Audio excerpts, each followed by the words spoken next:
Hola, buenos días. Buenos días. ¿Qué tal, Rodrigo? Bueno, os presentamos a Rodrigo. Él trabaja con nosotros en Forum Madrid como psicólogo clínico y, bueno, viene a hablarnos de un tema que la verdad está poco hablado de momento, ¿no? Que son los loot boxes. Exacto. Son las cajas estas. A mí, la pronunciación mía del inglés no suele ser muy buena, ¿vale? Pero son unas cajas que hay en los videojuegos y demás, y que, bueno, que le hemos dado una vuelta y parece que puede ser. Explica tú mejor qué es esto, los loot boxes. Bueno, como bien dices, el tema es difícil porque viene del inglés y todavía no tiene una traducción como tal en español. Se utiliza el término de cajas sorpresas y estas loot boxes realmente son cajas que están dentro de los videojuegos y que la idea que tienen detrás es que tú no compras un ítem como tal del videojuego, sino que tú compras una probabilidad. Compras cierto azar que te va a dar una recompensa que tiene que ver con un ítem del videojuego. Pero la idea principal es que tú en ningún momento sabes cuál es. Vale, vamos a explicárselo un poco porque me imagino que hay muchas madres preocupadas. Y vamos a utilizar el lenguaje como para una madre que no sabe ni lo que es un ítem, ni lo que sabe mucho menos una loot boxes, que yo no lo sabía hasta que tú me lo has nombrado, ¿no? Entonces vamos a intentar utilizar este lenguaje como que sea muy coloquial para ellos. ¿Qué es un ítem realmente? Claro, vamos a llevarlo a un ejemplo, si te parece, de un videojuego, perfecto, ¿no? Por ejemplo, muchos chicos hoy en día juegan a un videojuego que se llama el FIFA, ¿no? Tú en el FIFA lo que consiste es que tú te haces un equipo de fútbol con jugadores que cada uno tiene diferente nivel y diferentes puntuaciones, ¿no? Digamos que tú tienes un equipo con jugadores que tienen una puntuación de 70 y el máximo es una puntuación de 100, ¿no? Y tú quieres tener mejores jugadores. Tú puedes comprar un sobre, que sería una loot box, ¿no? Es una caja sorpresa en la que te pueden tocar jugadores al azar. Te puede tocar un jugador de 84, te puede tocar un jugador de 80, te puede tocar un jugador de 75 o uno de 60. Entonces, tú con dinero real pagas por esa probabilidad de que te toque un jugador bueno, ¿no? Entonces, tú puedes recibir o no esa recompensa. Puedes recibir el jugador de 84 o puedes no recibirlo y que te toque un jugador de 60, muy malo, y tengas que comprar otra caja para ver si te toca la próxima vez. Claro. Bueno, vemos un peligro por ahí, que ya vamos a ir avanzando la entrevista y ya entiendo por qué quería tocar este tema, ¿no? ¿Cómo surgen estos de los loot?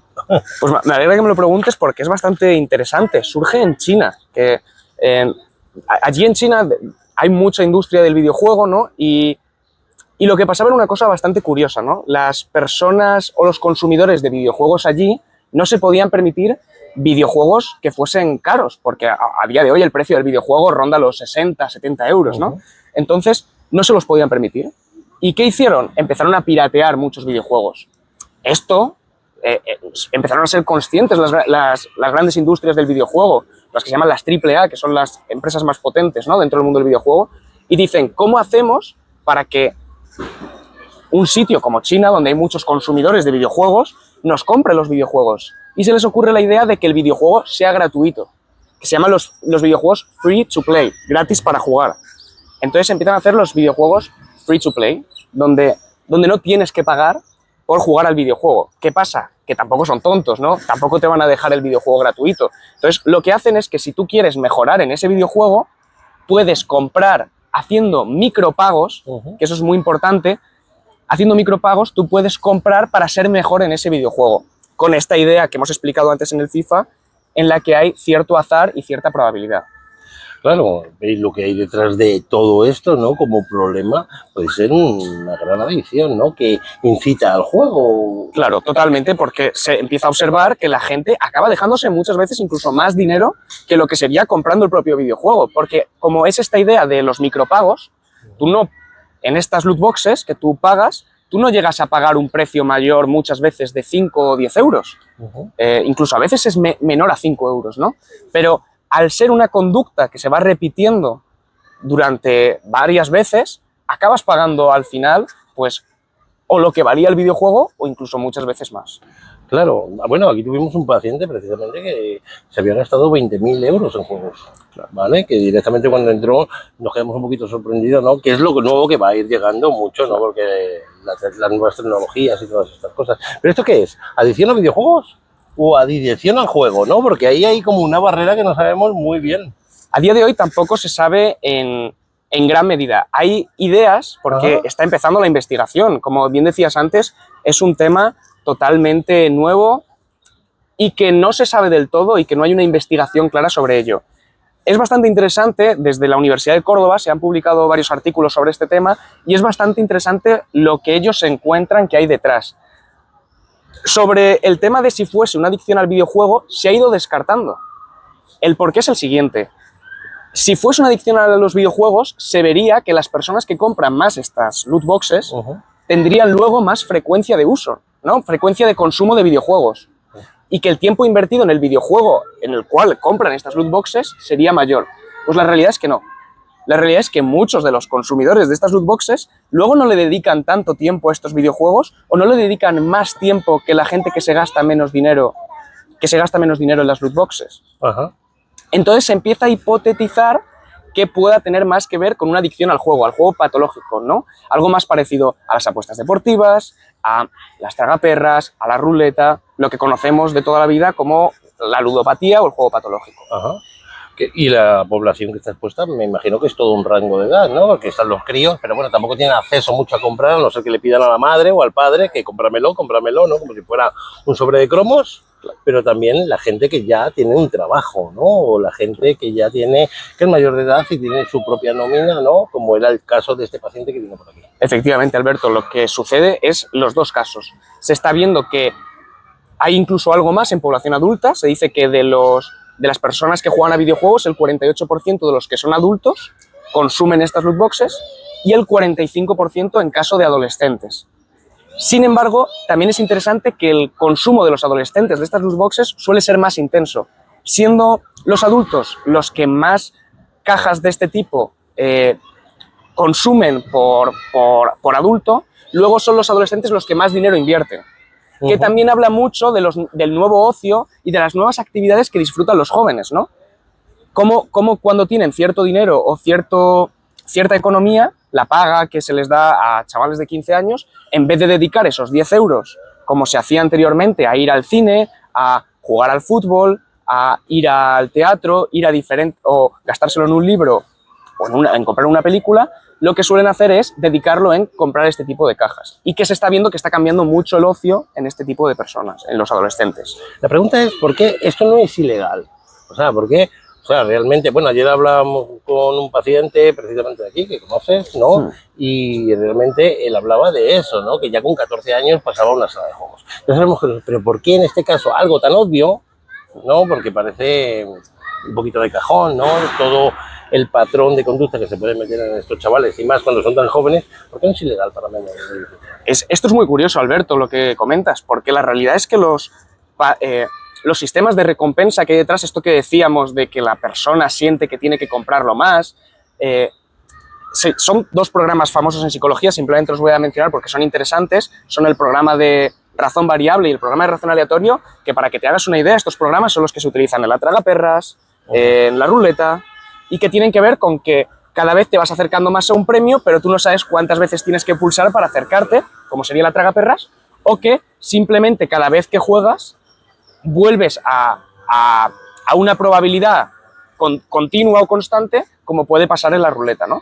Y esto genera lo que se está viendo que genera en esta población, ¿no? Que se está viendo que el 45% de las personas que consumen las loot boxes, después de comprar en la caja, sienten culpabilidad, refieren culpabilidad. El 50% refiere malestar tras la compra, sentirse mal físicamente o mal anímicamente. Y el 17% siente la pérdida de control, las sensaciones de yo soy incapaz de controlar esto, algo que vemos mucho, ¿no? En el centro y en los centros de adicciones y sobre todo en la ludopatía y en el juego, ¿no? Entonces, la pregunta es esa, ¿no? ¿Por qué no está pasando eso? Lo que parece es que a día de hoy, como se entiende que algo tiene que ser para mayores de 18 años en temas de juegos de azar, tiene que ver sobre todo con que la recompensa que recibas sea económica. Y aquí es donde difiere. Y aquí es donde ahora mismo hay un debate muy grande, porque la recompensa que a ti te dan, pues como hablamos en el juego, en el FIFA, ¿no?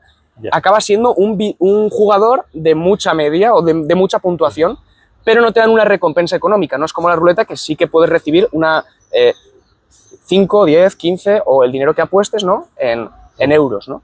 Entonces, como no hay esa recompensa como tal de forma económica, Ajá. no se está entendiendo como algo que se deba ilegalizar. Aunque claro, el debate sigue existiendo porque se ven efectos parecidos y luego, por no hablar de que hay muchos videojuegos que también, claro, aquí ya empiezan a haber trucos que lo que hacen es que tú luego puedas venderlo por dinero real, el ítem que has conseguido. Ajá. Pero fíjate, esto me suena un poco a la adicción. La cocaína tampoco te da una recompensa económica, ¿no? Exacto. O cualquier tipo de adicción no te da una recompensa económica. O sea, creo que es algo bastante fácil de desmontar con la pura lógica, ¿vale? Luego ya están todos los estudios de psicología que hacéis y que vais demostrando cómo al final pues llevamos razón, ¿no? Pero es algo que es muy fácil.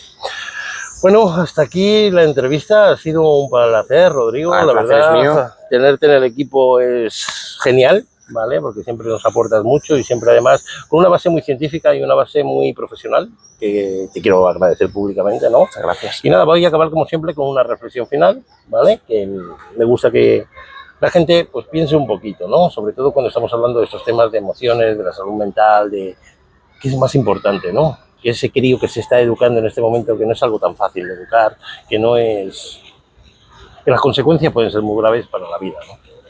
Y bueno, hoy hemos descubierto que detrás de algo que parece tan inofensivo como las loot box, la pronunciación, se esconden dinámicas muy parecidas a las del juego del azar. Un simple clic, una pequeña compra, una recompensa sorpresa, y sin darnos cuenta podemos entrar en un ciclo que engancha más de lo que imaginamos. Desde la Fundación Forum Salud queremos recordar que la clave no está en demonizar los videojuegos ni prohibir el ocio digital, sino en informarnos, prevenir y aprender a poner límites conscientes. Los videojuegos pueden ser una forma maravillosa de aprender, conectar y compartir momentos con otros, pero cuando se mezclan con apuestas disfrazadas y dinero real, estamos jugando con algo más valioso, nuestra salud emocional y la de quienes más queremos. Por eso es tan importante que como adultos miremos de verdad, escuchemos sin juzgar y hablemos sin miedo. Preguntarnos cuándo deja de ser un juego y empieza a controlarnos puede ser el primer paso para protegernos y proteger a quienes tenemos cerca. En Forum Salud creemos que la prevención empieza por abrir conversaciones incómodas, por alzar la voz para que se regule con responsabilidad y por dar a cada persona herramientas para decidir de forma informada, libre y consciente. Gracias por estar aquí, por compartir este mensaje y por demostrar que cuando nos implicamos podemos construir espacios digitales más sanos, más seguros y más humanos. Nos vemos pronto, siempre con la misma convicción, cuidar de nuestra salud mental dentro y fuera de la pantalla. Es la mejor partida que podemos ganar juntos. Así es, Alberto. Muchas gracias. Ahí, entre las mosquitas. A ver la mosca, ¿eh? La mosca, los ruidos. Bueno, veremos.